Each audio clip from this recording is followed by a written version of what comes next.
Oh, I'm not live yet.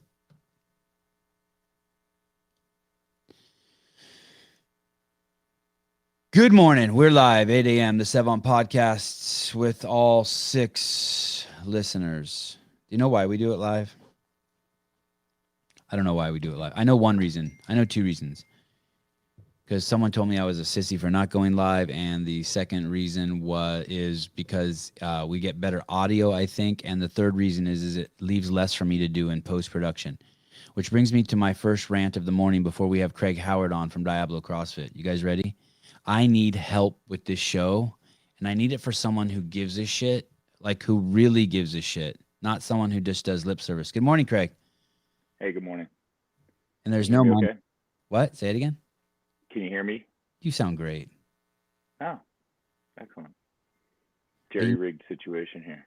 you look like. Are you comfortable? I'm in my garage in my house because my wife sleeps in on Monday mornings. So What a see, great, and my daughter. what a great morning to sleep in on. I know, right? She works in the afternoon from at the gym from 1 until probably about 9 o'clock at night. So this is her morning. I did a podcast with Craig Howard. I'm going to guess in 2018 on the CrossFit podcast. If you want to know about Craig in any of these subjects that we might just glance over today, you should listen to that podcast. It's fascinating. He's one of the first affiliates. He's probably now in 2021 got to be one of the oldest affiliates, I would guess. Um, Yeah. he lived we lived close to each other. We used to live even closer to each other. When I say close, less than 100 miles. And so when I worked for CrossFit in 2007 and 8, his was the gym that we would go to harvest content to show on .com a lot. And so that's how Craig and I met. And his story is the pretty typical story.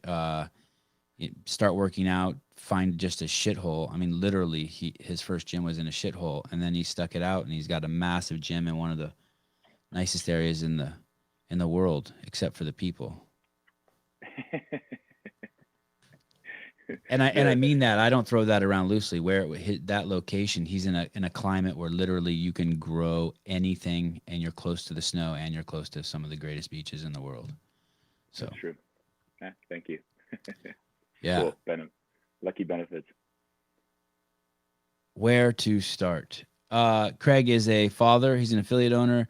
He's a former games, not only games athlete, games winner. What did you win? You won. Which masters class did you win? It it was the Masters 50 to 5 age group, or 50 to 54 age group in 2013, when the pool was a little smaller than it is today, but still home. How old are you So now? I'm 58 years old now, Holy and shit, you look good, dude.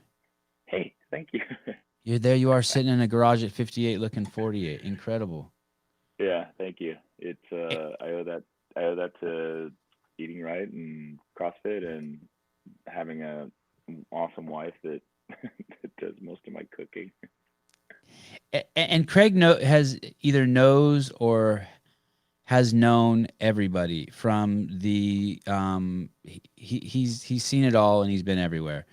He knows Greg, he knows Rosa, he's interacted with everyone in between, the lowest men on the totem pole, the highest men on the totem pole. He knows the photographers at CrossFit, he knows the secretaries, he knows the CEOs. I mean, he has been around, and he is active. He's not just he's not just CrossFit Diablo. He is a CrossFitter through and through, trying to forward the methodology, the lifestyle. He sees it as a good thing for the planet, and he didn't have to do this. He was a successful guy who makes money turn into other money. He used Yeah, to breed money in a previous lifetime. yeah. I worked in the investment industry for almost 30 years, and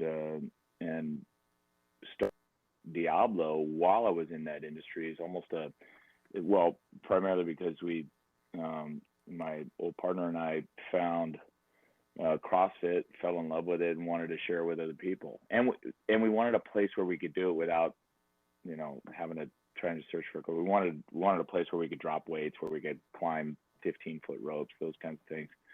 And it was,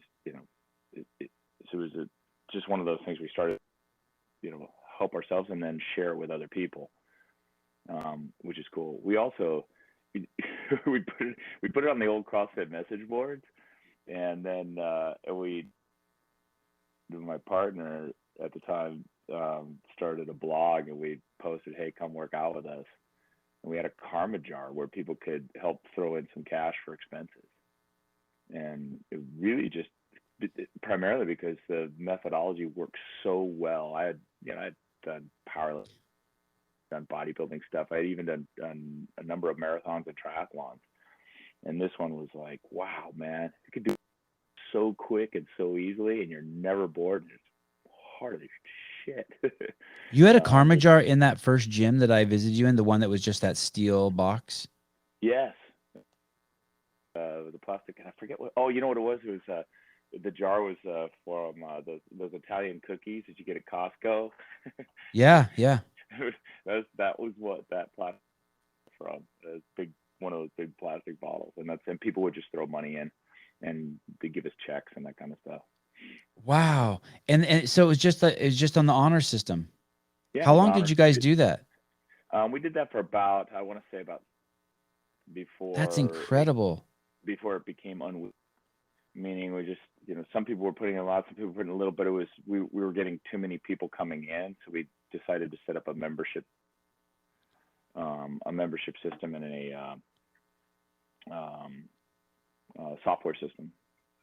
The way I remember it, and it's probably different, is it was a made out of like corrugated rusted steel. It looked like it should have been torn down.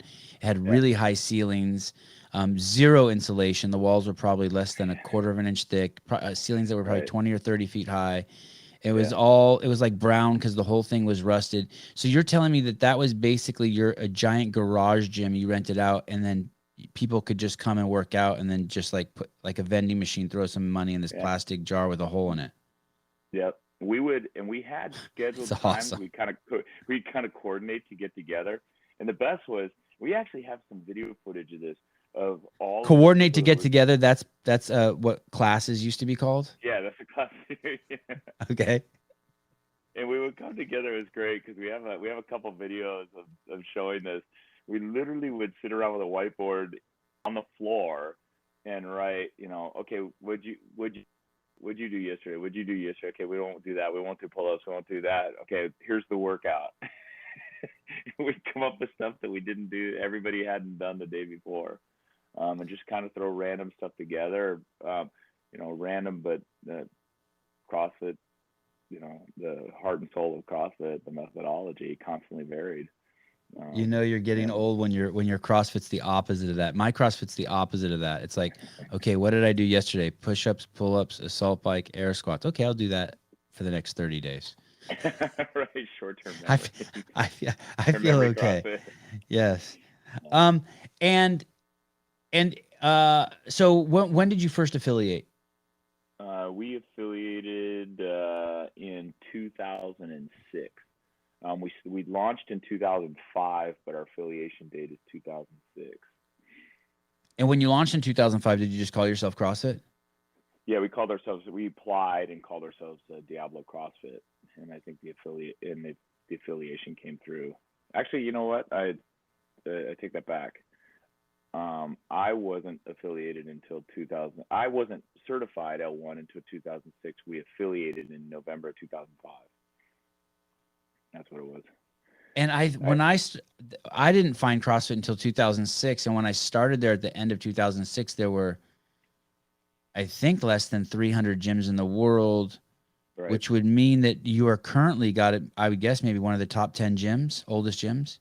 I think we are now gyms that are around. At the time we signed up, I think we were like 52, number 52, and many of those are no longer affiliated or closed or were. And I heard Curtis Bowler's the oldest gym now, but I wonder if that's really a gym or if he's just holding on to the name. I mean, it's just a garage at his house. I mean, because he's CrossFit through and through. I mean, you cut him open and he bleeds CrossFit for sure. Yeah, there's it's that literally have kind of shut down their major operations, but want to hang on to their affiliation, which is a neat thing. I mean, And 15 years of doing this is a long time. do you still pay that original affiliate fee? I do pay the affiliate fee. I don't brag about it because it's one of those things where I feel like, and it's a $500 fee for those who want to know, but I get a hell of a lot more value out of it. And I've even had conversations with CrossFit to talk about paying them more. And,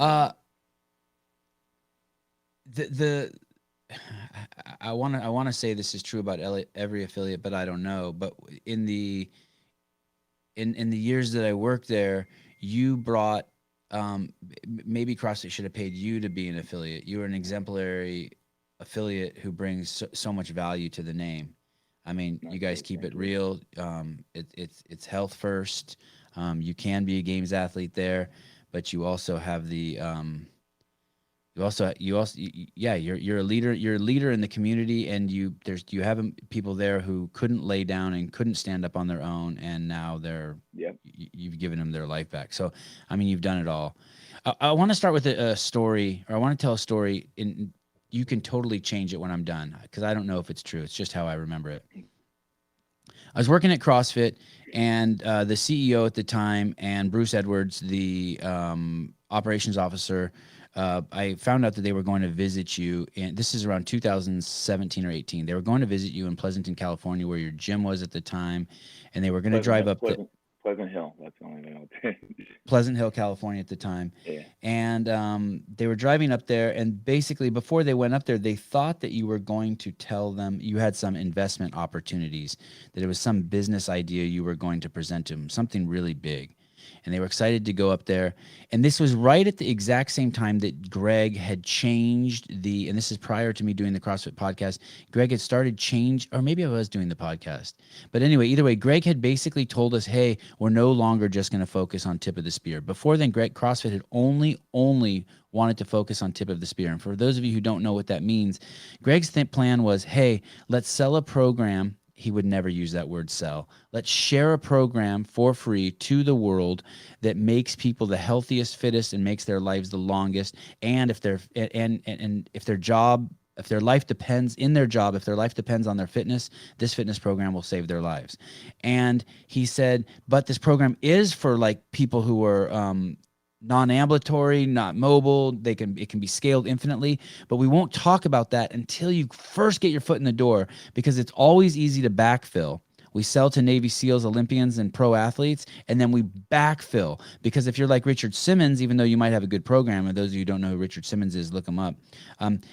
If you're on the front end, you're showing the world that you take 100 pounds off of obese housewives, you're not going to get Navy SEALs to do it. So his plan was to focus on the tip of the spear, and then if you scratch the surface of CrossFit, you'll see that that's not just what it's about. It's actually for everyone.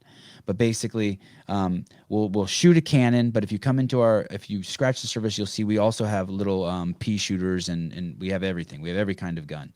So at that point, 2017-18, Greg said, hey, I want you guys to start focusing on the other end of the spear. And we're like, what's that? He goes, I want you to really start catering on the front end to obese people and super unhealthy people. And there was enormous pushback at CrossFit HQ.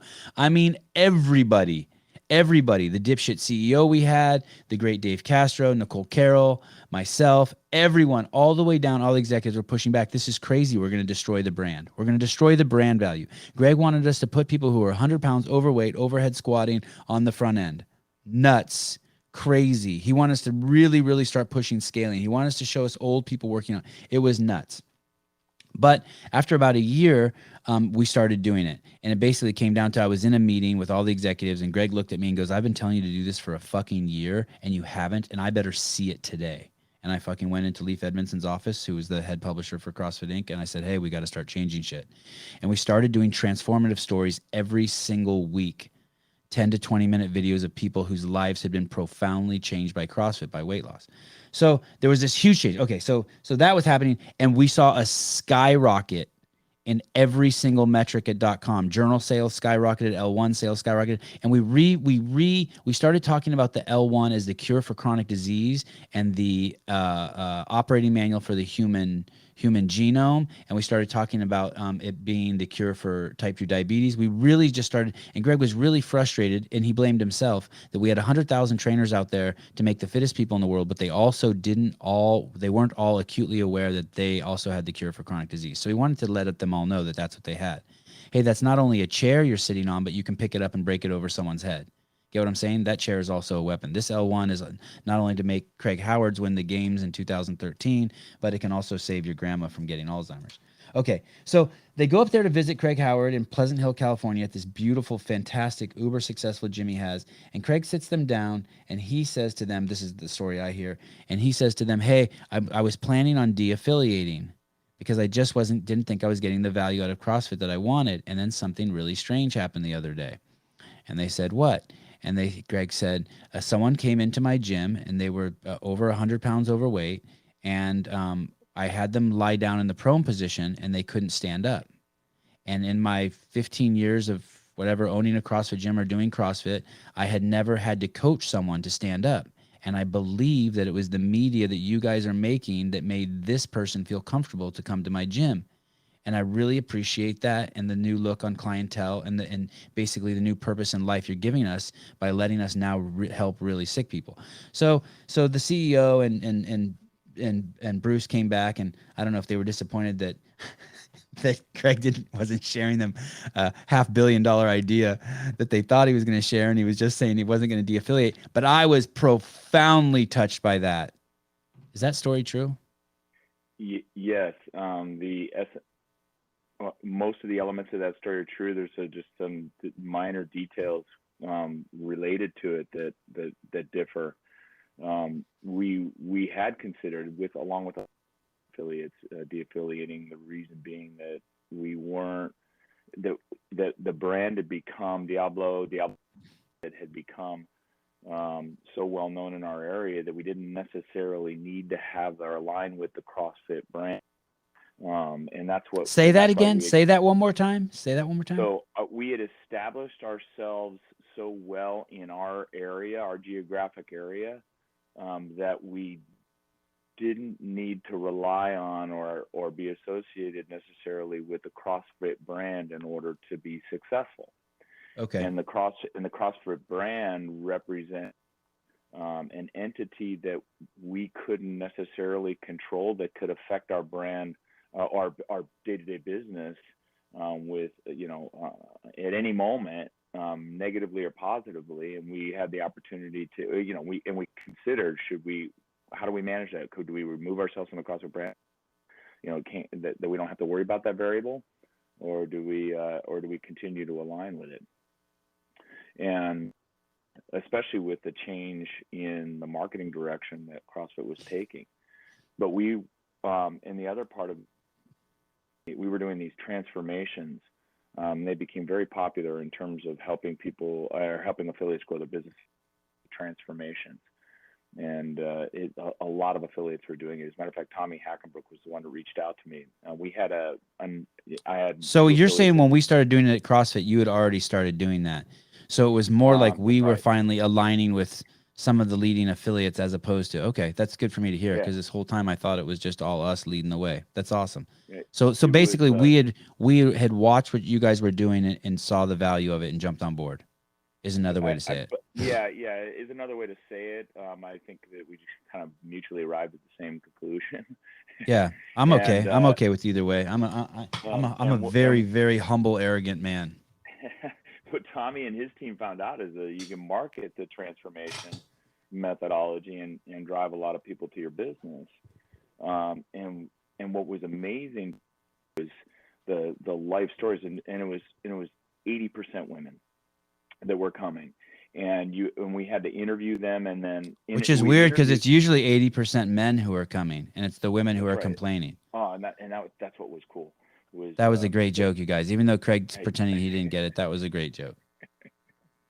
They came in, they'd sit down in these interviews to see if they qualified, and they'd try to sell you on why they wanted it, why they did this program. And that was almost uncomfortable for us at first. But the stories that we would hear, I personally did, I literally probably 300, 400 of those interviews over a 2-year period of time. was that they felt uncomfortable in gyms. They didn't have the time because they were taking care of others, their children, spouses. They didn't come because their friends and their spouses and their family made them feel uncomfortable, or for being selfish for going to the gym. These stories that you heard, like I cried in several of these meetings, and it was amazing to have them and then be a part of other people, be a part of a group of similar people in a similar situation. So that woman that that you were referring to, that Jeff Kane talked about, weighed probably 400 pounds, and she was Samoan descent, super kind woman. And she, with the part of the introductory processes, we have them all sit on the floor, and we sit with them and we talk about the program. This is the first class. Talk about the program that we're going to do and how we're going to work out, what we think about nutrition, all of those things. When we went to sit down, she leaned in. I can't sit down because if I sit down on the floor, I won't be up. And I was like, no, don't worry. My coach is here. Everything will be fine. And I go, if you want to sit in a chair, it's fine. She goes, no, I'll try. So she sat down on the floor. We talked, and then I said, okay, let's get up. We're going to move into the other up. And she looked, and she had this panic look, and I literally started sweating. I'm like, okay, oh crap. And so I said, here, let me give you a hand. And I put my hand out to grab her, and I went to pull. And if anybody's pulled dead weight, 400 pounds, not like a deadlift, but I literally felt like I might damage her, or her arm or her hand. And I went to pull, and I couldn't lift. And then I really got nervous. I'm like, oh crap. I had never been in a situation where I couldn't get someone off the floor.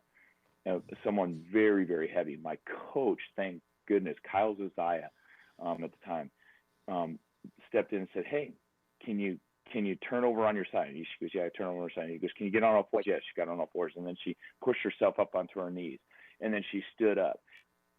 And the other women that were there, was like 8 or 10 other women there, because it was class of 12, started cheering. And she had got this big old smile on her face. And I was just, I was completely relieved, literally completely relieved. And she got her first WOD in. Yeah, she got her first workout in. She ended up moving really well. By the end of it, she was great.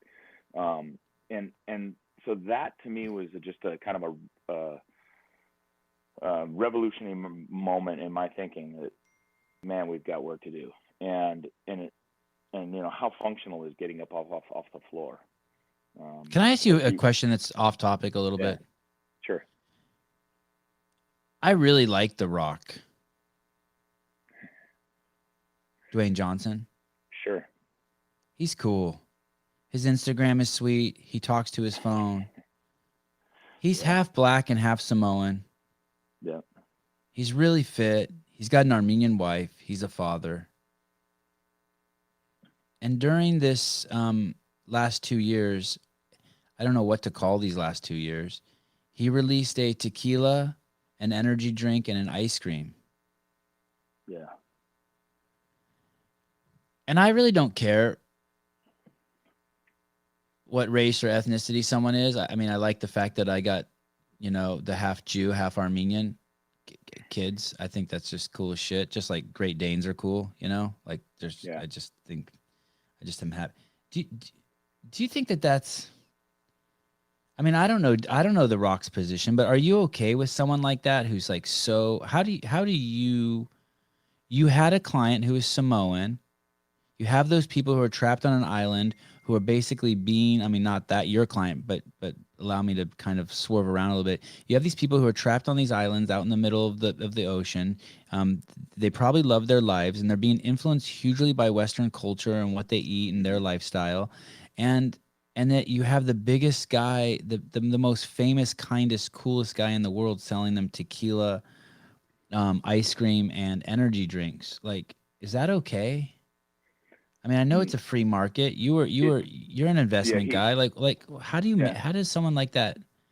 I mean, we know those people. If you look at deaths from this current situation, those islands are all at the top. I'm not exaggerating. Go look. Those islands are all at the top. And then go look at their obesity rates. There's 20 islands you've never heard of that are countries that are all at the top. They're his people. Right. He's an opportunist, and it's having very little in a difficult family situation, as I understand it, to rise to popularity and influence. And he's obviously leveraging that window of time in Hollywood where he's capturing the attention of so many people to gain as much, I think, reap as much reward as he can. And I understand that mentality. And I'm sure he's got 1,000 other celebrities telling him to make hay while the sun shines, because that window can close. That said, if I have ice cream, I won't take a picture of it. If I go out with others, I'm conscientious of what I eat and display that I eat. I don't send a mixed message, and not that you're being fake, but you're aware of your influence. That's correct. And you understand, and you also appreciate sort of the peer pressure. You're comfortable with the peer pressure. Yes, and the answer to yours, no, I don't. And you don't what? I don't agree with his choices. Yeah, his choices and the promotion of those, the beverages, the tequila. I mean, alcoholism in this country, and alcohol in general has contributed, the massive, increase in obesity in this country especially over the last 2 years, where it's accelerated and people are forced indoors. I wonder what else he could sell. I want him to be rich as fuck. I want him to be happy. I really enjoy that he promotes his workouts and the intensity in the gym and how it's essential to his success. I love that. And I'm certain that he probably consciously thinks that that's the balance. But his tequila's become the number one selling tequila in the country, and he's a powerful marketing machine. And he's cool. Do you think he's cool?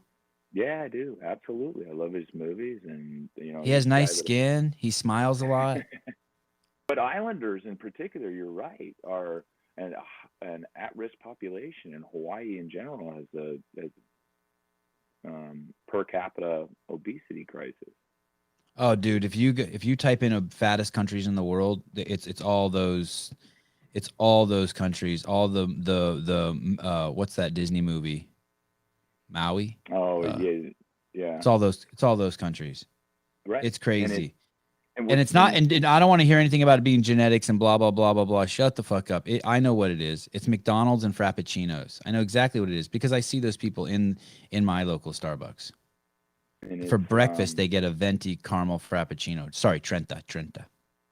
And that's education, information. It's a repetitive, a positive messaging that's necessary to influence change. What's the part that's sad is the kids, and you set them up on a course. If they're obese as children, it is, I think, 5 to 10 times more difficult for someone that has been obese as a child. It's a harder struggle.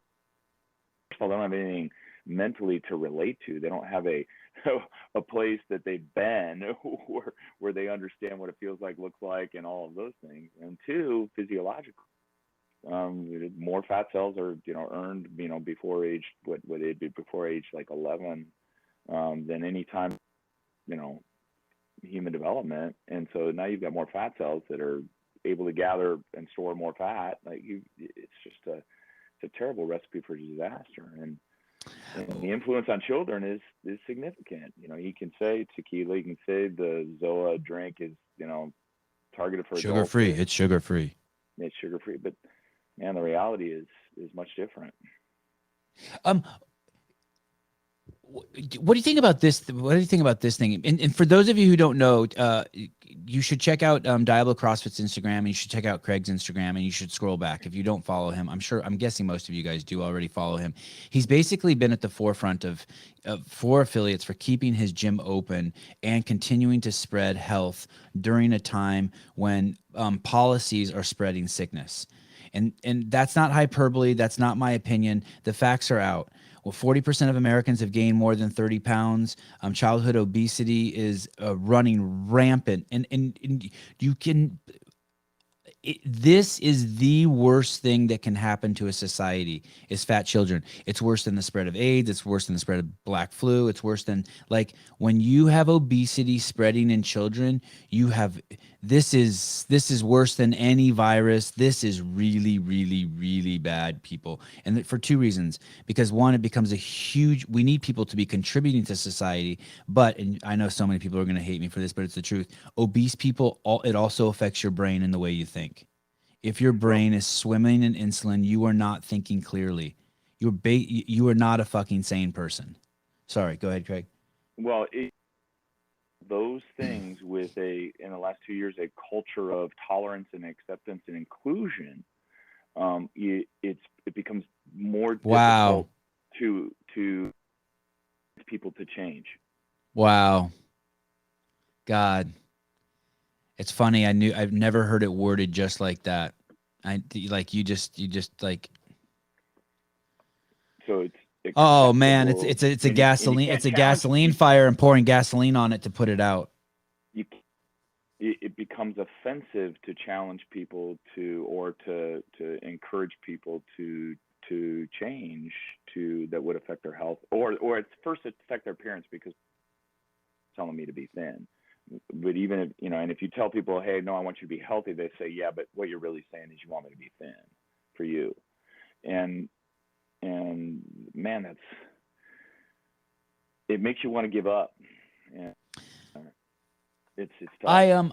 I do a lot of posts basically saying that things along this line that, the average age of a death from COVID is 80 years old, and 40% of them have been in nursing homes where the average life expectancy is 13.7 months. And we've been doing, and there's 1.4 million of those people in nursing homes, and we've been doing this for 24 months.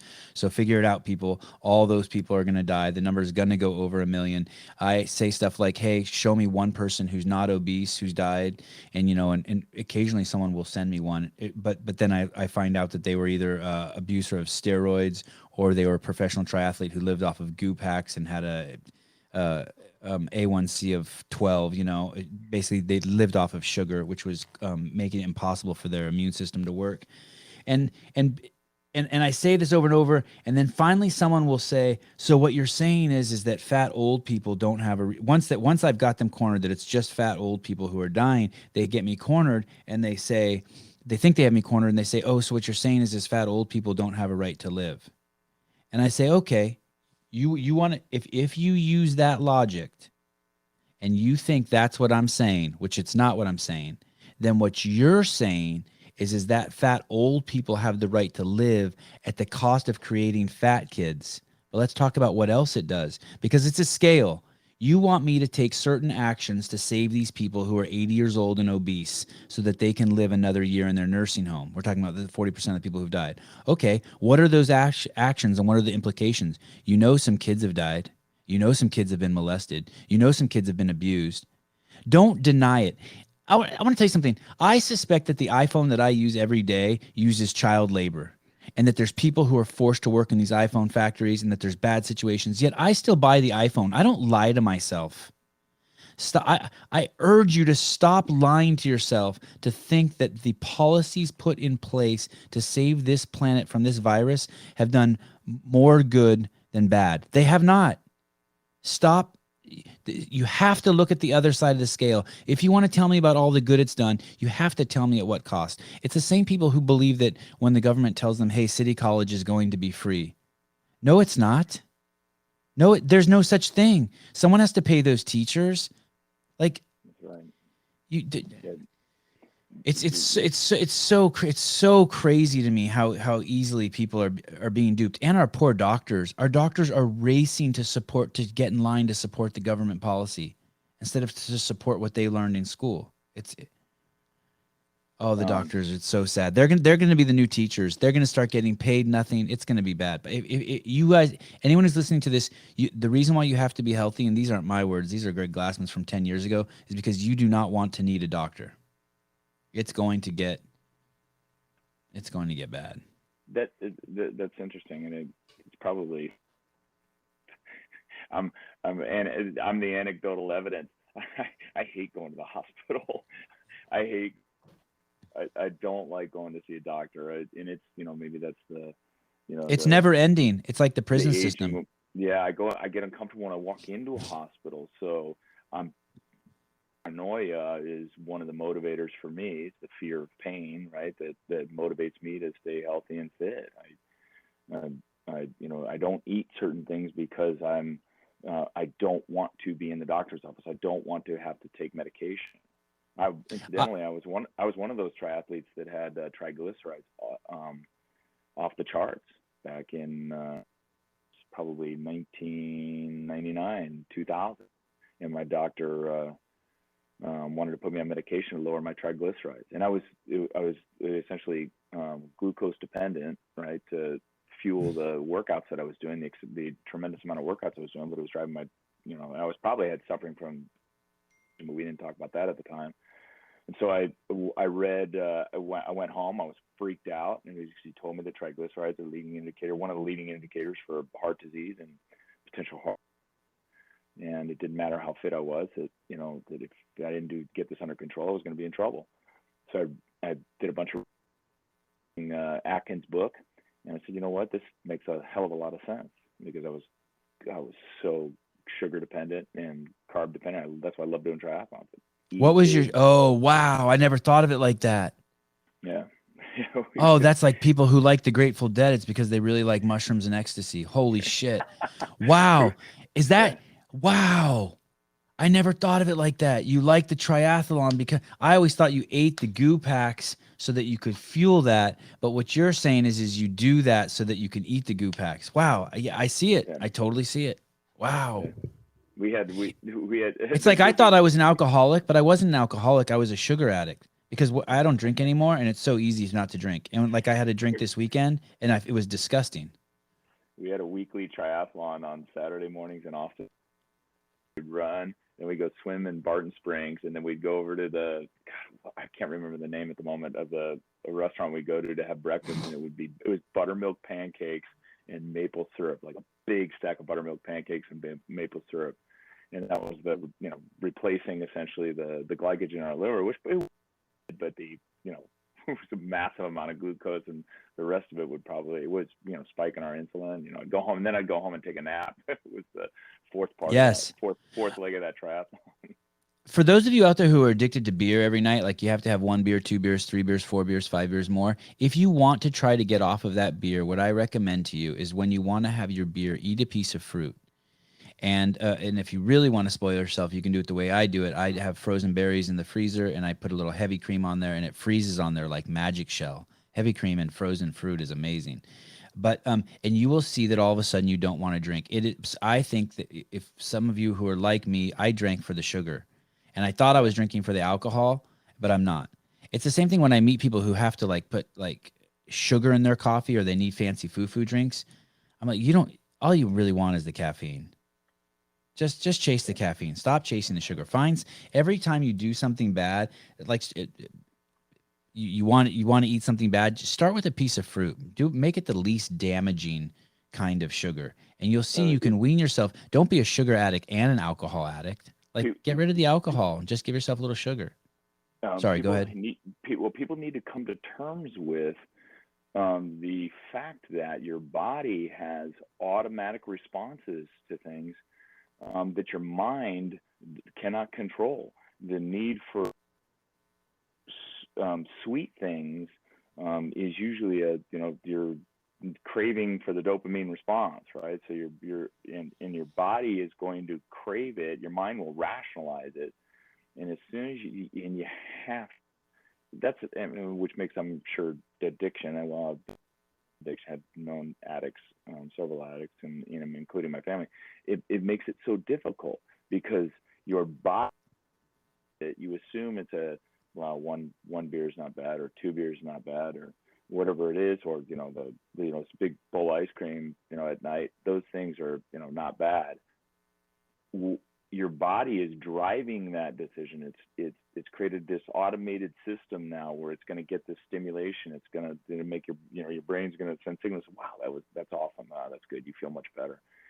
And your mentality rationalizes. So your ego rationalizes it to make it okay. And then you have to crush that. You gotta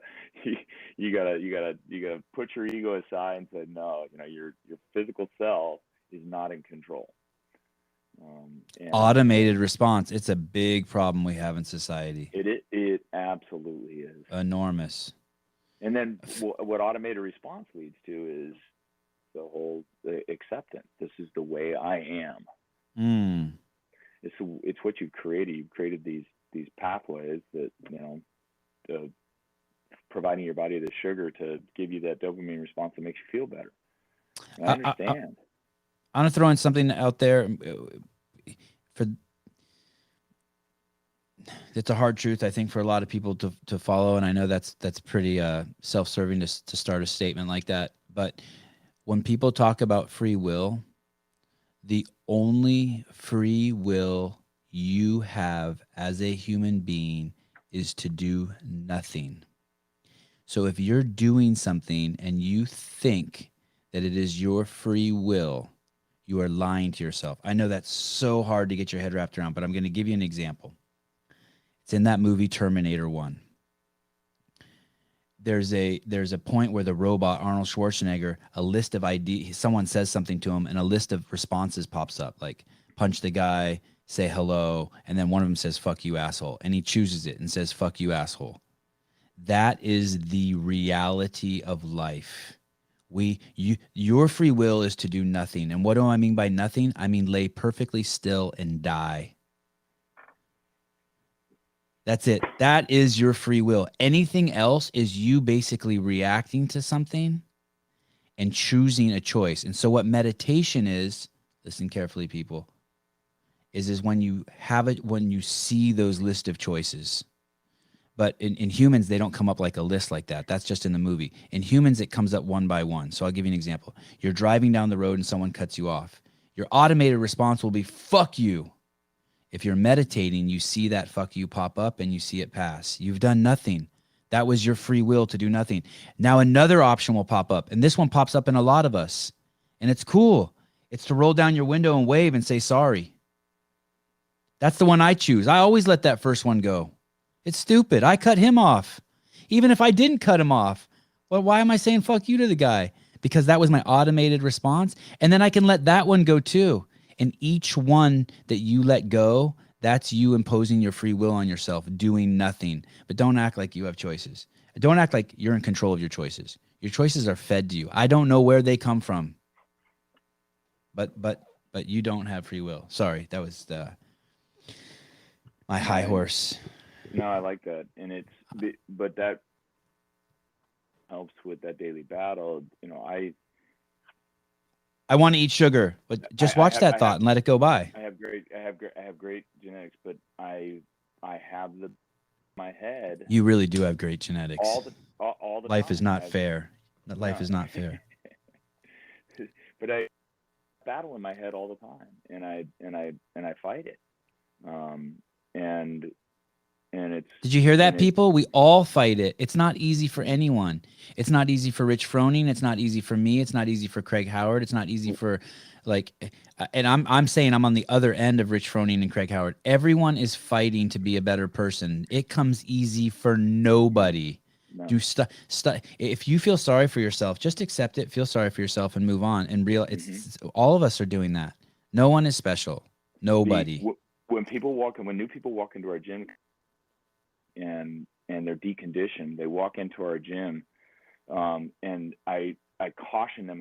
We do tours. We always do a 15-minute tour, and we walk into the gym, we show them class, we show them where the open gym area is, we show them where the weightlifting area is, and I caution before I go in. I look, you're going to walk in here, and you're going to see really fit people, because I know it, and and it doesn't matter who it is, what the body type is. And if you see someone moving really well with a barbell or a kettlebell or a box or whatever, you're going to look at that person and go, shit, they're fit as fuck.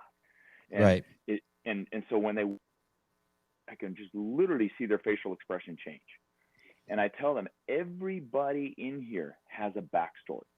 There's a backstory. There's the guy that lost 100 pounds. There's the guy that, has type 1 diabetes. There's the girl that, has, an amputation. Everybody's got a backstory. There's the recovering alcoholic, all of those things. There's a lot of those. And you start there are. And you start to tell, but all you have to spend a few minutes talking to people, and they'll tell you their backstory. But they come here and they turn into this because, one, it works, and two, it's like it's fun as hell, so they want to come back. And three, there are people that motivate them to come back. They want to be around people. I've never seen more in our entire 16-year life of existence, in these last 2 years, people, my members saying to me, they're coming to Diablo CrossFit because they want to people that are what they're into and think like they do. These last 2 years has been just monumental for that. And so I caution people, this is going to be, and then I tell them, now a year from now, you're going to be that person. Someone else is going to walk through, and they're going to see you, and they're going to be like, oh, I could never be as fit as that person. And they look at me like, but usually it gets them, and it over and over and over again, one person at a time, unfortunately, but it happens. And it's like a bar, right? Yeah. You go there to drink because you want to drink, but you stay and keep going to the bar because it's the same people that you like. You end up liking the bartender. I'm not going to.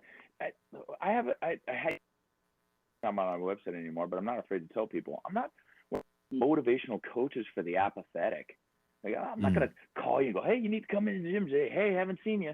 We have automated emails that'll say, hey, I haven't seen you in a couple weeks.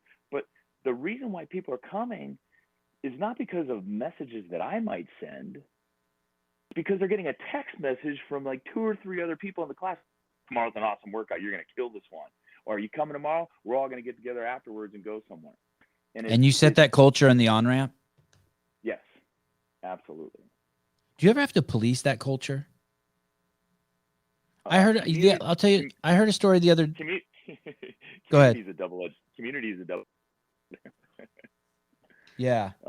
And what the part of it we have to manage is. Hey, could you hold on 1 second? Sorry. Yeah, this is my neighbor. I wonder if my dog ran over to his house. Oh boy. Let's see. Hey, Jim, what's up? Yeah, I'm just in the middle of a podcast, and normally I don't answer my phone in the middle of a podcast, but when the neighbor calls, I think, oh shit, is the neighborhood on fire? Okay, bye. Oh, that's good. He said he'll call me later. That's good. That's a good sign. That means it's nothing bad. Because sometimes it'll be like, dude, your dog's over at my house. Yeah. It's just shit like that. And he's got like 5 dogs and 20 chickens, and I love having good neighbors. So it's the difference maker when you're in a house you live in. So it's a double-edged sword. I would tell you a quick story. So there was there's a jiu-jitsu studio that my kids go to, and I heard recently one of the guys there he was rolling with one of the women, and he made a comment that made her feel uncomfortable after they were done rolling. I forget what it was, but something like, I need a pretty girl like you at home, or something that, and jiu-jitsu is like so fucking intimate. Like you gotta like. It's so crazy intimate. And so I heard that like the owner went over and talked to him like, hey dude, you can't do that shit. Like you can't don't make anyone feel uncomfortable. Do you have to police that at your gym? Yeah, you do. Yeah. You have to set clear boundaries and stand the normal, human resources stuff that helps keep your coaches in line in within the lines. And then, but I mean, even the clients. What you have to be vigilant about is, and Tony Budding, the old media director for CrossFit, put it best, is the no asshole rule. Is you've got to you've got to cut cancer out before permeates the community. I don't like that, coach, because at this gym is not good because I'm doing other programming at, so and so,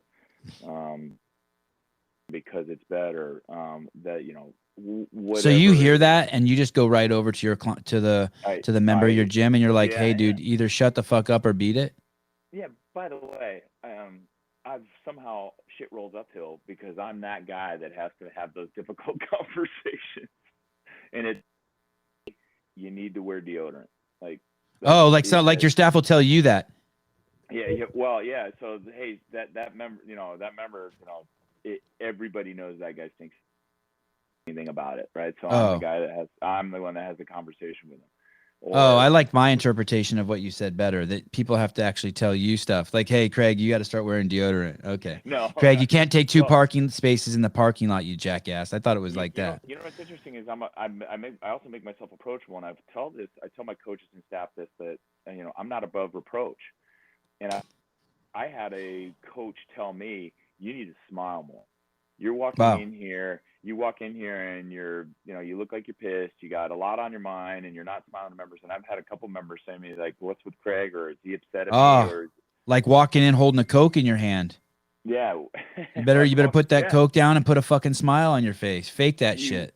And again, it's that double-edged sword, right? Because as a business owner, I walk in and I see, people parked on, coaches parked up front in the front parking spot, or trash in the parking lot, or I see boxes put back in the wrong spot, or I see, bumper plates not stacked the right way. And those little things that annoy a business owner, like you start to build and you're like, fuck, I can't believe I got to do this again today.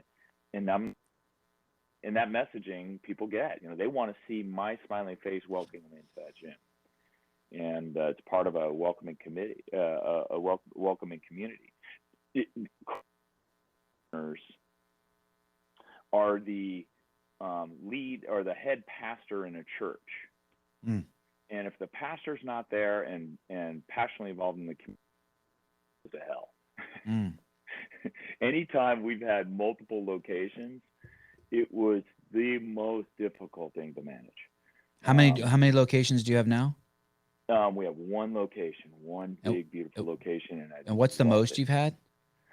We've had as many as 4 at the same time. I'm either in partnership or in ownership. What's the slowest? Do you have someone at your gym who their Fran time is 38 minutes? Yeah, I do.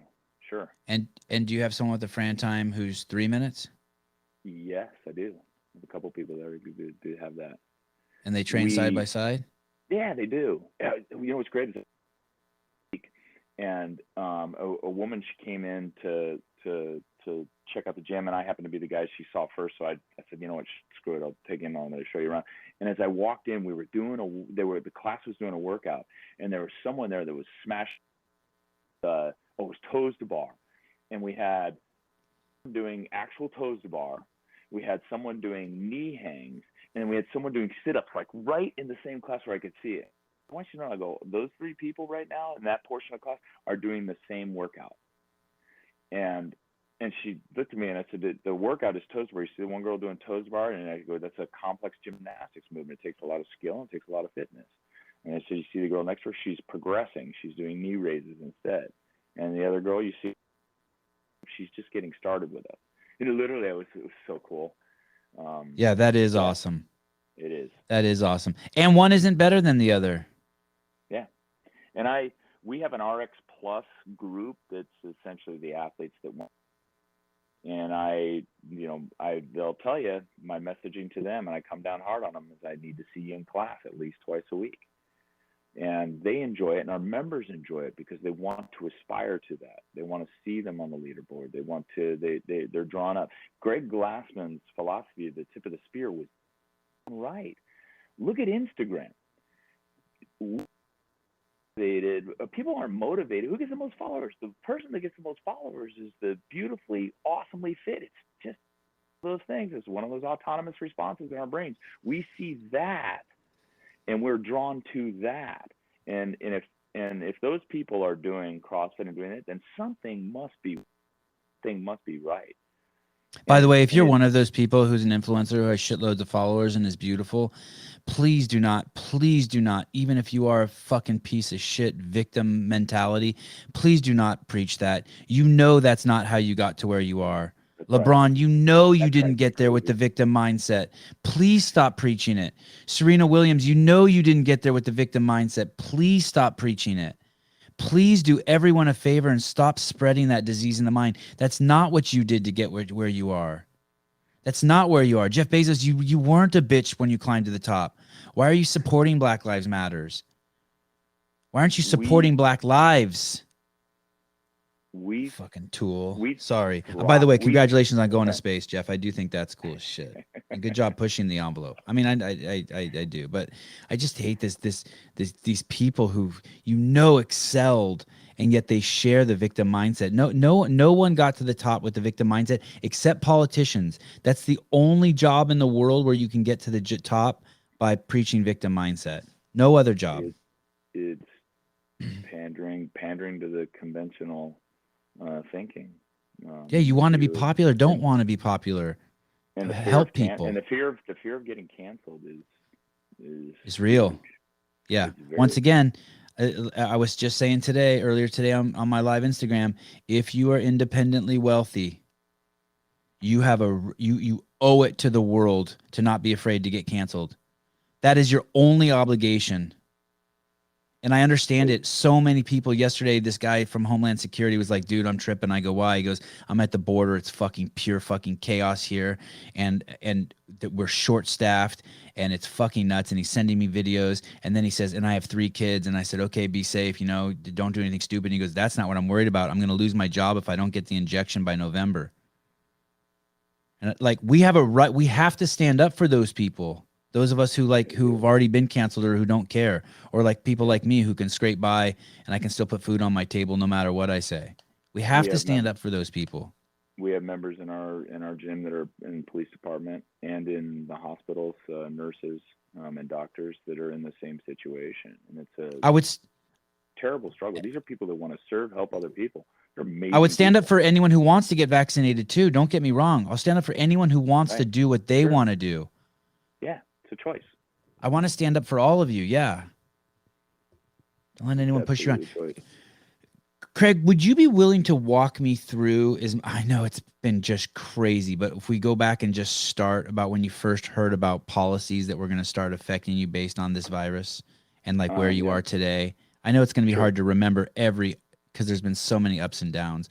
But what year was it? When did the government start interfering with your business in regards to this virus, and how did you hear about it? By the way, he's in Northern California. Are you in Contra Costa County? Yeah, just outside of San Francisco. County. Yeah. Okay. Yeah. So we're what impacts us most is the state regulations and the county regulations.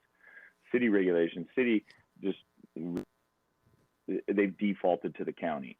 That was early on. But for us, the first mandate, the first shutdown was in March of 2020, and we understood it, and because nobody knew what this virus was, all we were seeing was video clips from China. So March 2020. Yeah, March 2020 is when the first shutdown started. And, that was supposed to go a couple of weeks. It ended up going about 6 weeks. And how do you find out about that as a business owner? How many square feet is your lot? Not just your gym, but your entire lot. Yeah, where you're at. Yeah, where we're at. Gym space, the combined space is 12,000 square. But I probably got another 12,000 of available space and parking area. And you're in a high foot traffic area. Where are you? Are you still in Pleasant Hill? Yeah, we're in Pleasant Hill, and we're in the light industrial area of Pleasant Hill, which is super convenient. We've benefited tremendously from our location. It's very close to retail. Where are you? What street are you on? I want to see if I can remember. I grew up there as a kid. Yeah, so we're off of Monument, Buskirk, but which by that old Capri Theater, by that old theater in Montgomery Wards, you're back. Yeah, that is literally 800 from our doorstep. Is Cesar Gracie there? Jiu-Jitsu? Gracie is in the area, but he's not there. anymore. Because I saw I know this is totally off subject. I saw Nick Diaz was training there for his fight this weekend. Oh, interesting. Because that was his original teacher. That's who he got his black belt from. I couldn't believe it was in Pleasant Hill, California. Crazy. Yeah, the Gracies are good, but Walnut Creek, Pleasant Hill. Yeah. Okay, smart guys, nice area. Okay, so the March 2020, and how do you find out that you have to close for 2 weeks? I was on a email list from the county, from our county supervisor. That's how I found out. Dear Diablo CrossFit, for 2 weeks we want you to shut your business down. Yeah, well, it was dear businesses in Scotts County. We're asking you to close down for 2 weeks until we flatten the curve, essentially. And did you guys do that? Yeah, we did. We closed for 6 weeks. And during that time, the first week, we weren't sure what the hell to do. And then what we did is, like many classes on Zoom, and we loaned out equipment to our members. That was the big issue. A lot of members wanted to do workouts, but they didn't have the equipment. And so we loaned out 600 pieces of equipment, from, dumbbells, kettlebells, bumper plates, and then Coach Jamie, he designed workouts around those things. And I literally pulsed the entire time of the pandemic, because he was having to just write new workouts, and then write workouts and then scale those workouts, like literally on the fly, week to week to week to week. And he delivered, which was awesome. What was his name? He's been around. He's a former CrossFit affiliate owner. And we came together. Is he a black guy? No. My best friend in the 7th and 8th grade was named James Lee. And I went to Sequoia, and he was a black dude. We went to Sequoia Elementary, which is right down the street from your gym. Ah, okay. So Coach Jamie Lee's from this area, and okay. Been in CrossFit, I think it's almost as long as I have. And now, because of was he my best friend in the 7th and 8th grade? I'm struggling with this, and maybe he just bleached his skin white or something. Not so sure about that, but he's been in there. But now he has. We took his programming business, and we call it progressive programming, or PRs all day. There's a little bit of a commercial, but he runs that now, and that's his business, and I'm a partner in it with him, which is kind of cool. So Coach grew from being a coach to head coach at Diablo to now he has his own programming business, and he still coaches. But just so he was your programmer at Diablo CrossFit, and then during the pandemic, he had to fucking get his PhD in programming, just take it to the next level, and then he parlayed that into an online business program called what's it called? SugarWOD. It's called Progressive Programming. Wow, that is really cool. I love shit like that. Very cool. Oh yeah, and look, and why would someone do that instead of Diablo's programming? Because it's automatically downloaded. It is essentially our programming. That's what we do now. So you're getting our programming, but it's under another different brand. Excuse me. By the way, you guys are doing great on SugarWOD, huh? Yeah, we're doing well on SugarWOD. Yeah, I go there and you guys. Yeah. You say that again. Is. So it's cool. Yeah, but there is some Diablo branding in it, isn't there? Because when I go on there, I do have. We do. It's progressive programming by Diablo CrossFit. We're leveraging the recognition of Diablo to help give us some credibility. Yeah, that's cool, because I see when you go there and you like look for programming, it's like you and Mayhem. You guys are like the premier, and there's a couple other ones. SugarWOD, you should be pushing 3 Plane Brothers programming instead of this Diablo Mayhem nonsense. I love 3 Brothers programming and your Instagram. Do you know I got a call from SugarWOD saying that you threatened? We got a report saying you threatened to rape someone. Is that true? Really? Yes. Good Lord. So I'll tell you the story real quick. It's this lady on Instagram started fucking trolling me and attacking me, and I thought it was a dude. I did not know it was a lady. This is the kind of shit that really disappoints my mom and my wife, because they want me to. My mom wants me to be a nice man. A gentleman, and I am a gentleman, but I can get pushed too far. I thought it was a man, and he was trolling me, and he said to me, I thought he not I thought he accused me of being homophobic. And I said, hey, if you think, I said a couple things. I said, hey, if you think I'm gay or homophobic, why don't you come over to my house and we'll get drunk and you won't even have to put down your beer. I'll hold your dick while you take a piss, and I'll prove to you that I'm not homophobic. Like, I'm a fucking Bay Area kid. I attend the gay pride, and they wouldn't drop it.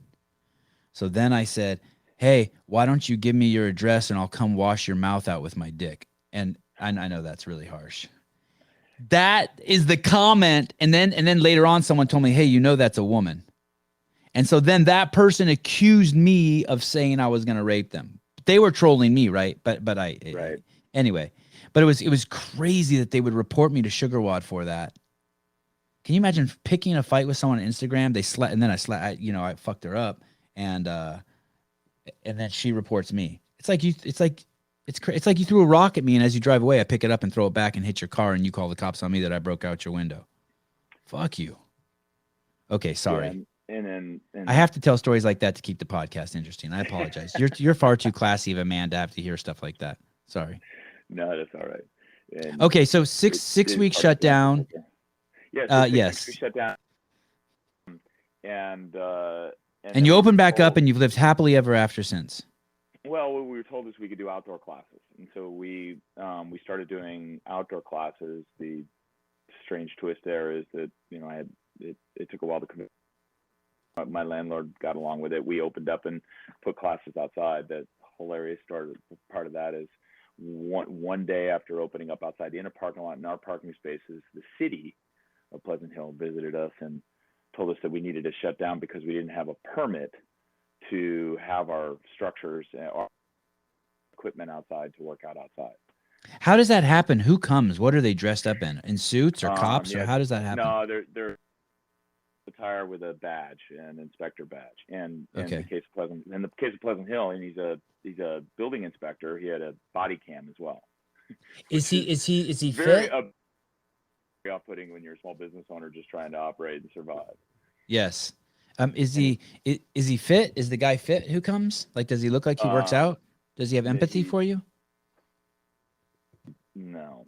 And no, he's not none fit. Of them, none of them did either. The county inspectors that came, or the city inspectors that came and visited us.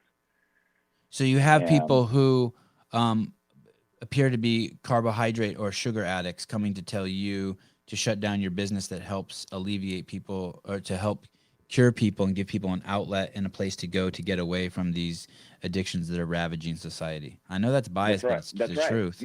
No, it's not. And this is an important distinction: is that being fit and looking like you're in shape is ostracized today because it apparently speaks to your political beliefs. It apparently assumption they assume my politics, they assume my position on things just because I'm fit and I own a gym. And I get that, and primarily because of what's displayed on Instagram and other social media. And they think you're good in bed too. They have that bias too. That's side, but it's unfortunate because then they also think that you have a gym bro mentality, and you just want to work out and sweat and get ripped, as someone put to me in an Instagram just as recently as yesterday. You guys are there just getting ripped. Meanwhile, people are dying. Well, no, that's not where we're. And it's people. What's happening at gyms is, and especially CrossFit gyms, is lost upon our culture, and it's unfortunate. But that is the mentality too. That the city and the county and these inspectors wouldn't even listen, wouldn't talk intellectual conversation with me about what was happening in our facility, and it was simply enforce the mandates, which caused us to get and so from there we stayed open outside. I was able to got the permit, but then they after about. Do you think other businesses in your areas complained? Oh, absolutely. Maybe businesses, but certainly there were they were getting anonymous complaints most of the cities and counties set forums for people to go or get access to complain, and the keyboard warriors took advantage of that. I actually had me an email telling us that we're a team of people and we will shut you down. And I know other CrossFit affiliates have gotten these kind of attacks. They send emails to the county enforcement agencies, to the city enforcement agencies, and then they also hit Google and Yelp for reviews. For those of you who are attacking people who are trying to help other people, from the bottom of my heart, I hope the fleas of 1,000 camels attack your armpits. It Fucking was assholes. that was a really, really troubling time. You know, my buddy Tim Dimmel at CrossFit Palo Alto got one. He drove into the parking lot of his gym. They were exercising outdoors, and then gave everybody the left. It was kind of an erratic situation, and then sent a follow-up email, telling him that she hoped he got COVID and died. Wait, why would she? Why? Just someone driving by who's just pissed that people are working out? Yeah, pissed that people are working out. Oh man, and man. at CrossFit Sweatshop in Walnut Creek, Nabil and his wife they run a great facility. Came down during the pandemic, opened up the doors to get equipment out, work out, and the cops literally came down. He goes, with the lights on, like within about 30 minutes of them opening up and saying, hey, it was reported to us that you guys are open and working out and you can't be doing this during the pandemic. And he goes, look, we're outside, and we went inside because it's my business to go get my equipment and bring it outside. So what people were doing is that he's along the Iron Horse Trail, which is one of those trails, tracks to trails programs, and people would film him with their camera, and he couldn't open up at all.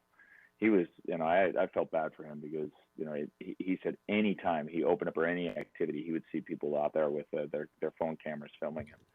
I can't believe cops enforce that. I struggle. A lot did not. Yeah, a right, lot did not. Right. Yeah, all the cops I know, I feel like would not enforce that shit. Yeah.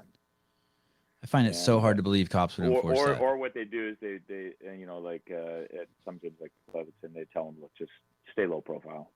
Keep it under the radar. I was in Sunnyvale the other morning at their skate park. It's massive. I was there with my 3 sons. 2 of my sons were riding scooters.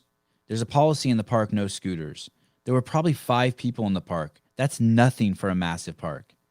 And fucking the authorities showed up and said, hey, we got to call, there's boys in here with scooters. I go, yeah, those are mine. He goes, it's a no scooter rule. I go, okay. He goes, but don't worry. We're not enforcing it. Proceed. And they left. I was like, thank you. And that's awesome. Fuck. Here's the biggest issue, and this is one of my the kids are 4. The park was empty. One of the things that troubles me about this, the pandemic in gyms, is that there's this stigmatization of, if that word's being used correctly, of gyms as being a place where the virus is spread, where germs are spread. It's not even just but they're being thought of as a place where people get sick and where germs are spread. And I don't care what gym you go to. I mean, this is 2020. Gyms are far better off than they were back in the 70s and 80s. People are gym averse, and usually, and I think you would probably agree with this. Probably 80 to 90% of the people in my gym are there because they're paranoid about their health and germs. It's like kind of the opposite. You got all these healthy people. This is where they come to work out. They're not there spreading germs. We've got a 7-foot barbell that keeps us separated. Beginning of since 2005, we've been socially distant. But this whole shutdown of gyms, and gyms specifically having to close or wear masks or vaccine check, is sending a message to the public that gyms are not a safe place to be in general. Now, when we're the culture of America to focus on eating healthy and exercising, that's a really fucking hard job. We're an unsafe place to be.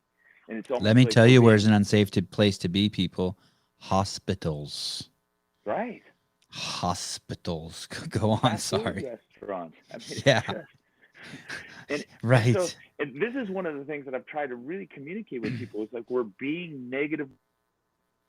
Like, I work for a place. I work for a dangerous germ spreading place. I own a dangerous germ spreading place now.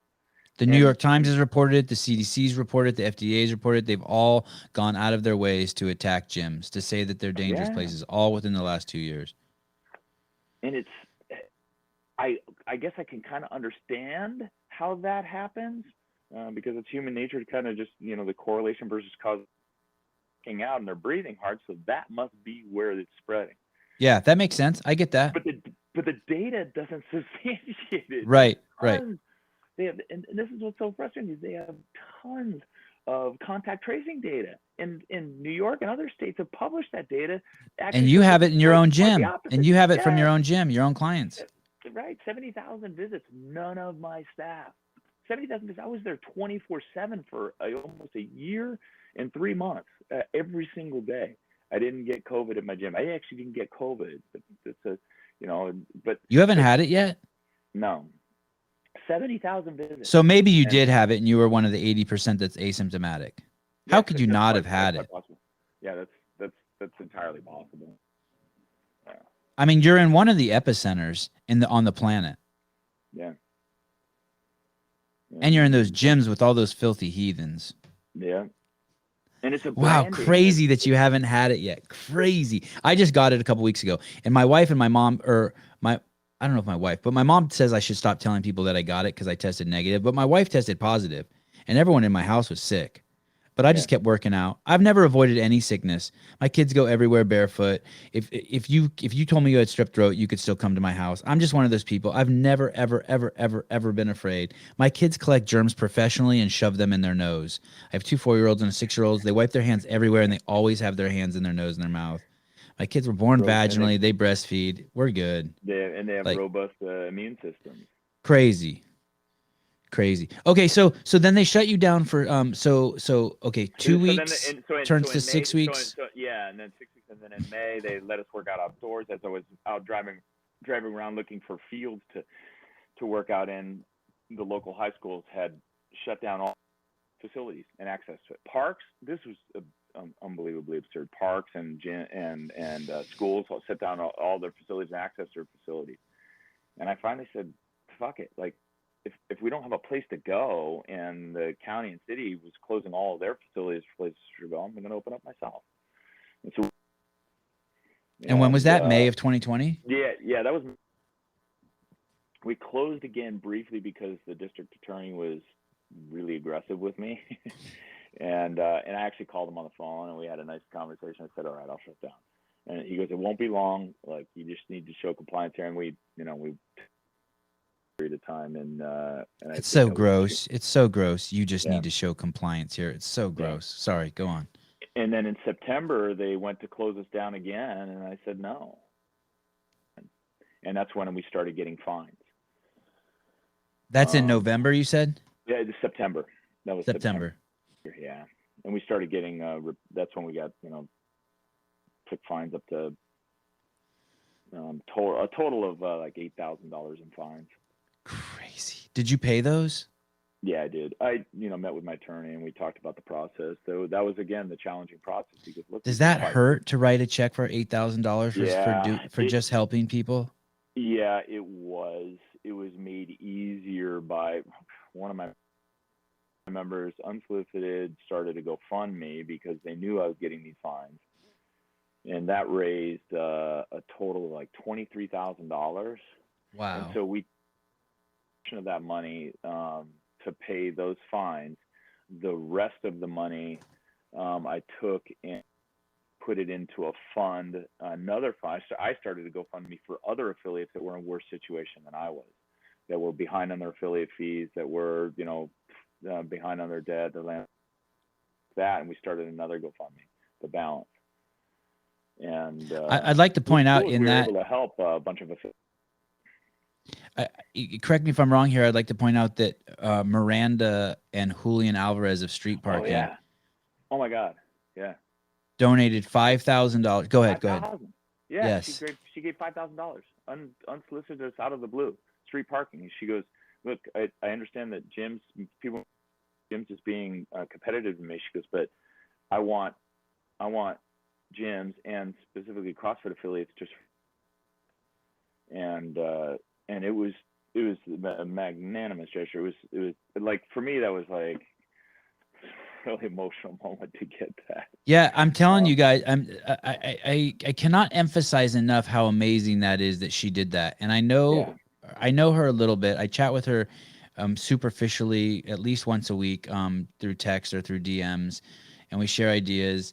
But the fact that she did that, and that she knows that her heritage comes from CrossFit and being on the L1 team and all the knowledge she got from Greg Glassman, and for her to give back like that, there's not a lot of people who would do that.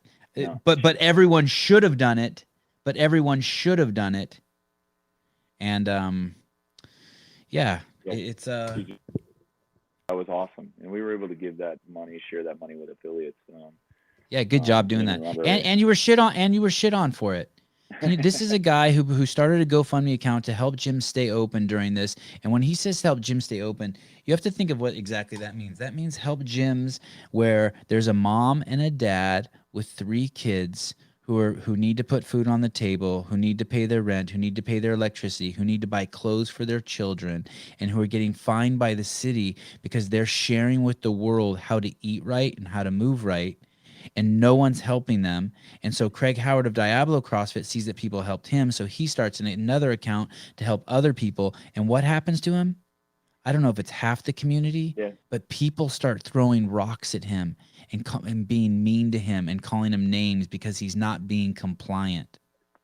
He's not being compliant, and it is ferocious. Morning Chalk Up shared the story, and don't read the comments, but in the comment section, we were accused of being privileged, of having this privilege to be able to do this, that other gyms didn't have this same privilege, and that we were violating mandates and getting unfair privilege as a result of our position on the mandates. And I want to tell you, and you have an obligation as being privileged to do what you did, and so he did do it. Everyone who's privileged should take advantage of their privilege. If you're walking down the street and you see trash on the ground and you have eyes and hands and you don't pick it up, you're not using your privilege and you're a bitch. People should use their privilege. Use your privilege. Use your privilege. That's a great. That's because I recently did that with my daughter. Stopped and we got off our bikes and went and picked up all the trash in the middle of this. That someone had dropped a garbage bag full of trash and picked it all up. I go to the skate park. The first thing I do is I walk around and look for trash and pick it all up. Why? Because I'm privileged to have arms and legs and eyes. And you know what? Black Lives Matter has privilege. You guys can now speed. You guys have now made it so you can. I know police officers who won't pull black people over. They're scared. Great. Use that privilege. Speed around all you want. Do it. I know all the homeless people in the Bay Area can drink on the street and not get tickets. You use your privilege. Yeah. We know. Oh man, fuck, privileged. Privileged. Again, for me, hey, how tall are you, Craig? 6'2". Yeah, you're privileged to get the cups up from the high shelf. You're privileged to get the cups from the high shelf. Yeah. Yeah.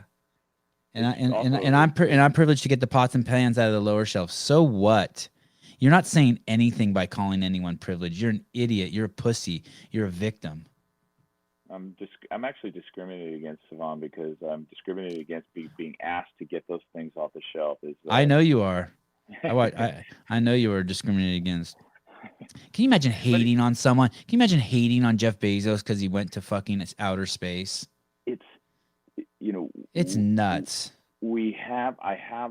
I feel like I have a responsibility to make stand the value of exercise, the value of healthy eating, and the value of CrossFit. It is just absolutely transformational. And that's your privilege to do that, and you should continue to do it. You have it. You owe it to us. We care about people. It does not benefit me in any way whatsoever to outbreak in my gym. I'm going to go above and beyond to make sure that, especially now that I've become somewhat public, is that I'm going to take extra steps to make sure that doesn't happen. But I'm also going to protect the entity of fitness, the entity of working out, and the methodology of CrossFit understanding. And anytime there's a mandate and this does piss me off with other affiliates that roll over on this and give in and quietly either open up or don't, or adhere to the mandates and make the mandates very public. We're adhering to these mandates. I get that, but you have basically accepted the brand of being a place where the fucking virus spreads and where unhealthy things happen, just so you can make a small group of your members happy. And someone's going to cut this snippet and put that out. I'm not about. And they're lying. They're lying. They're lying. Oh, just put the yellow star on. It's okay. They're lying. They're lying in order to stay open. It doesn't pay off. They will suffer in the end. It will all suffer because of their cowardice. Are you allowed to be open right now? Yes, and right now, required according to the county to have masks on and to for either a vaccine, check our members for having a vaccine or having a negative COVID test, one of those two. So and so the rules are right now that if someone wants to work out in your gym, not your rules, the county rules, that they either have to had an injection. Yes. That you or me? That's someone trying to call into the show. It says Matt's iPhone 11 from Louisville, Kentucky. Sorry, this isn't a call-in show, but I appreciate it.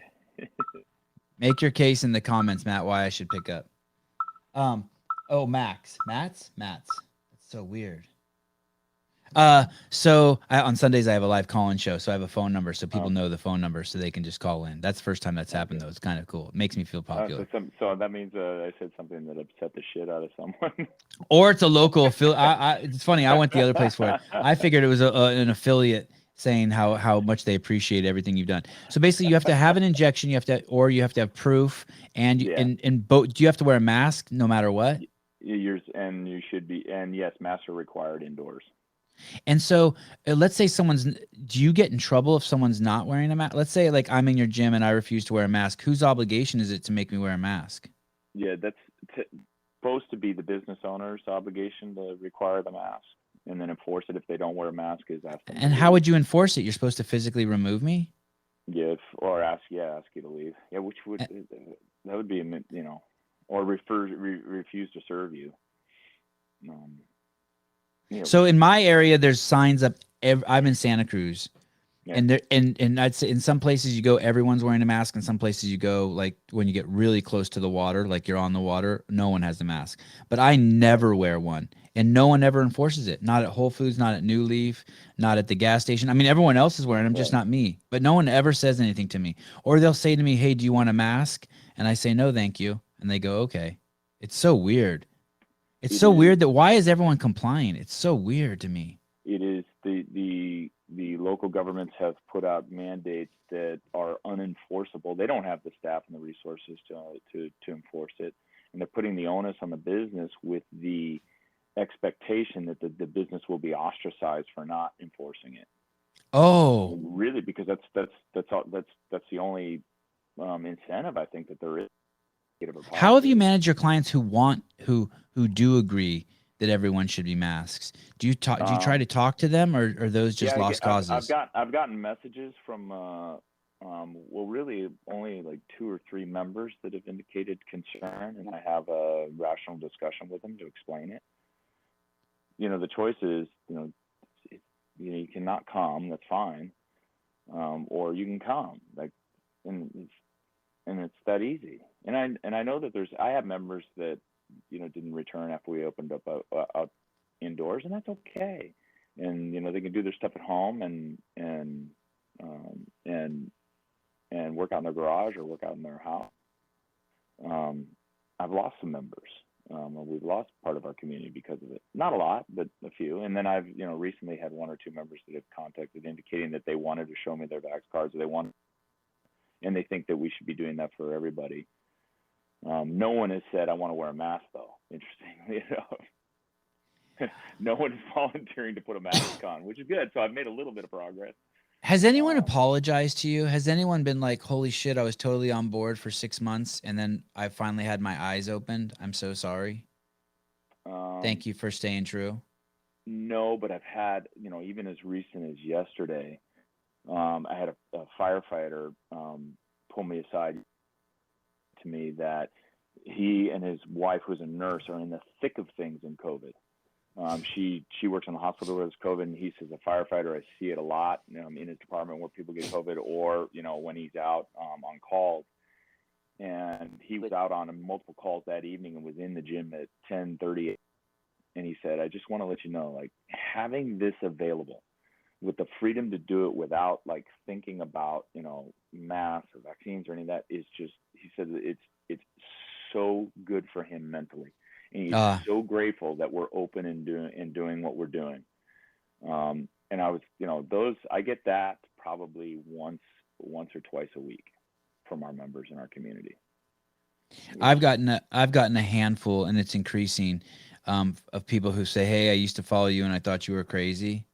And thank you for not like swerving off the path. Thank you for even with all the pressure staying. Now I see it finally. I see what's going on. And it's like, I don't know if I see what's going on, but like I know if you're pointing at a giraffe and calling it an elephant, I know something's wrong. And I just know that, like, I don't know why you're doing that, but I know that that's a giraffe.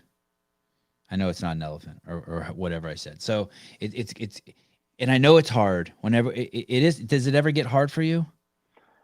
Yeah, there's times when it gets hard. When you're on vacation and you get a text in the middle of the night, from an angry member, someone that doesn't agree with what you're doing, and takes issue with it. Yeah, it's hard, and it makes you question what you're doing and why you're doing it. One of those things. So, I had an exchange with a small business owner that disagrees with our policies and thinks the gym should be shut down and anybody can do it in their house. And and one of the ways I've resolved it is, come take a tour, come walk around, come meet me and talk to me personally. And that people talk face to face. They don't say what, they get to know them and understand where they're coming from. I had an inspector come, one of the investigators, special, they give you the fines, and he came up and he walked up and he goes, you know why I'm here? And I said, yeah, I do. I said, but before you give me the fine, and he had the sheet in his hand, he was just going to give me the fine for being open. I said, can you come take a walk around the gym? And let me tell you what we're doing.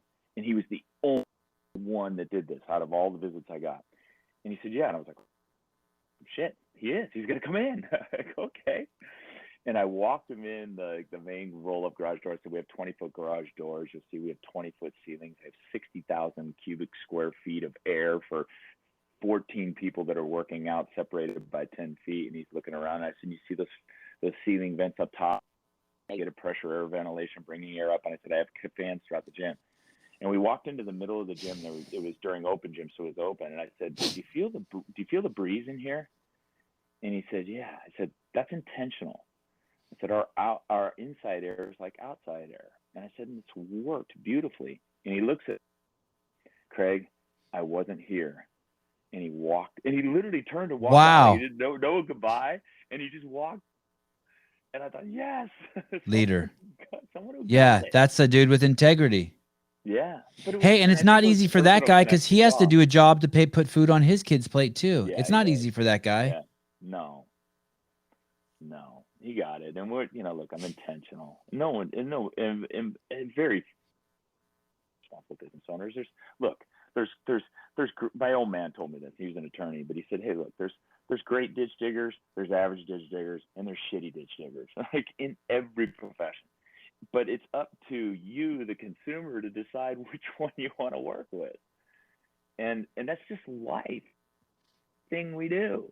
And so, I'd like to think of ourselves as one of the good ditch diggers, one of the good gym owners. And there's a lot of them out there. And CrossFit, like, comparison to other gyms are all gyms in general, I think CrossFit gyms are probably, they're, husbands, wives, families that are, starting something they're passionate about. No interest in making people sick. They have no interest in germ spreading. They have no interest in COVID being in there. They're going to take steps to manage it and take care of it. They're reading. I'm passionate. I look at the statistics every day. I'm researching articles. I'm going through this stuff. And we figured it out. And all I wanted is people to talk to me and come meet me. What do you think, and I apologize if this puts you in an awkward situation. Well, I I apologize, but I still want to do it. Man. Um, uh, I come from a lineage of the previous regime from CrossFit HQ, where I believe that if Greg were in charge, he would be speaking out wildly about it, and it might even be hurting the affiliates. That's not lost on me. He would be speaking out wildly against defending people's freedoms and defending the safety and efficacy of CrossFit, and basically, you've heard it, the lifeboat. We have the cure for the world's most vexing problem, and he'd be doubled down on it, and we would be just charging full steam ahead, as opposed to HQ puts out a video the other day with Julie Fouché holding a roundtable discussion about injuries in CrossFit, and it's I'm not gonna lie, it's very and I know I have a bias, but it's very sad for me to watch that we go from someone like Tim Noakes and Zoe Harcombe talking about the being at the front of CrossFit Health to now Julie Fouché talking about injury. I mean, it seems like to me a monumental step backwards in it's just nuts. Why I would like to see someone from CrossFit be taught, and maybe I'm wrong. Maybe this isn't the way to get the best outcome, because it's really the outcome that we want. But I'd like someone at HQ to be saying, "Hey, CrossFit is the cure for all chronic disease." And we've only had one person die who's an affiliate member, and it was out of Dublin. No, not Dublin. What's that country over there? Belgium, a country, one person died, Italian guy, obese Italian guy who worked out in Belgium died. And I would just like to, this is it. Follow our eating protocol and our movement protocol. Like, I'd like someone just to say it from, and instead they're talking about injuries. And I don't know what the end game is. I don't have contacts there like that, but it seems like complete, and people are eating this shit up. I don't think the smart people are, but it scares me that maybe affiliate owners are. They're like, whoa. Your mothership is talking about injury, like it is. What the fuck is going on? My background in investment and finance, it's simple. Greg Glassman was the 100% ownership and was willing to, in order to make his point.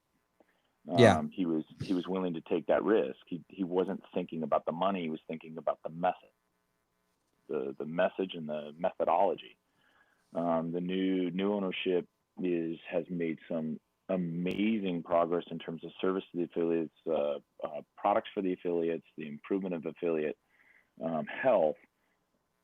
But they're doing so, but the actions that they take, investors that have an expectation for a return on the investment, and so their risk tolerance is much lower, because they have interests in long-term ability of the organization to provide a return for the investors. Right. So it's a much more conservative approach. However, I will tell you that messaging that they're starting with now, it's almost like they're relearning what we already knew. And I'm seeing a little bit of this in CrossFit in general. Like, I feel like we've dropped back to like 2009 and 10 in some messaging. The other day, Words of Fitness, made its way around the internet. People were publishing like it's the first time it's ever been posted. This is amazing. This is awesome. 100%. God damn it. That's been out for 15, 16 years. And so it's like we're going back to relearning the process. And one of them is, right. And so, I saw that when I saw that gathering of 6, 7 people, I'm like, oh my God, they're rehashing this. But there's a whole of people that are doing CrossFit that have never seen it, never knew, and they also start thinking CrossFit's dangerous. What were we, at our gym, we've, with a 4 to 5 rate in a CrossFit affiliate gym, you're going to turn over entire client base within a 2-year period of time, maybe 2.5-year period of time. And we got a lot of new people that are coming in and have never been exposed to any of this. And so it's almost like we got to start the learning curve again. Okay, this is what CrossFit is, dangerous. This is why we're curing people's health and curing chronic disease and making people healthier. It's a natural cycle. We can't continue where we left off. I think Greg addressed it very, very strongly, poignantly, and accurately. With the goal of increasing your cardiovascular health, you have to take some risk for orthopedic calamity. That's almost verbatim to what he said. And it's like, and if you can't fucking see that, any sport, getting off the couch. anything. Last night in the middle of the night, so every night when I go, my kids' bedrooms are on one side of the house and my bedroom's completely on the other side of the house. And every night when the last thing I do before I go to bed is I clear the pathway between my bedroom and their bedroom. No stools in the kitchen, no plastic tiles out that they've played with, no like Hulk character figures. I make sure that path is clear. It's the last thing I do. And 99% of the time it's already clear. Last night I did it and I thought it was clear. Well, last night at 4:30 in the morning, I hear someone crying. And it was one of my sons was coming to my bedroom for his fucking 4:30 in the morning walk to see mama, and he fucking stubbed his toe on a stool. There is risk, people. Yeah. When you get out of bed and you walk, there's risk. And like, how much risk are you willing to take? And you know what? You can just go to your CrossFit gym and you can tell your fucking coach, I'm super duper risk averse, make everything super is that the word? Risk averse? I'm a pussy. Yeah. And make everything super easy and safe for me. Double down on and your coach will do it. Yep. They're brilliant people. The gyms and if your coach won't do it, just go to the gym down the street. That's right. Go to a different CrossFit gym. Go to a different CrossFit gym. They're going to do it for you. There's no risk that's not worth taking at a CrossFit gym. And a lot of it's on you too. You have to be. It's okay to say no. It's okay just to be like, hey, I don't want to do jumping jacks. I hurt myself in the 3rd grade doing jumping jacks. What else can I do? It's okay.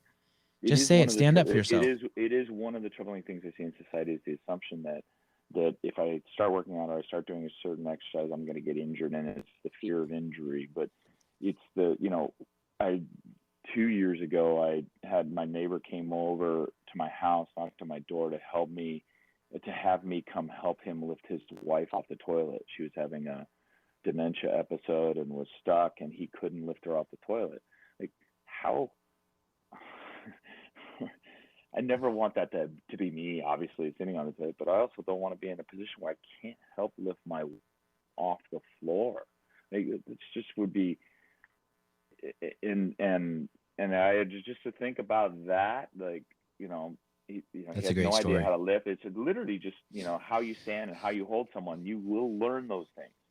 You'll not only will you be stronger, but will show you how to do that lift effectively so that you don't end up lifting that person off the floor or helping them up or picking one of your kids up. Could you imagine not being able to pick up both, all of your kids? I guarantee you could pick up all of your kids and carry them, 100 I can. I'll tell you, so my mom's a CrossFitter, and she works out at Annie Sakamoto's gym.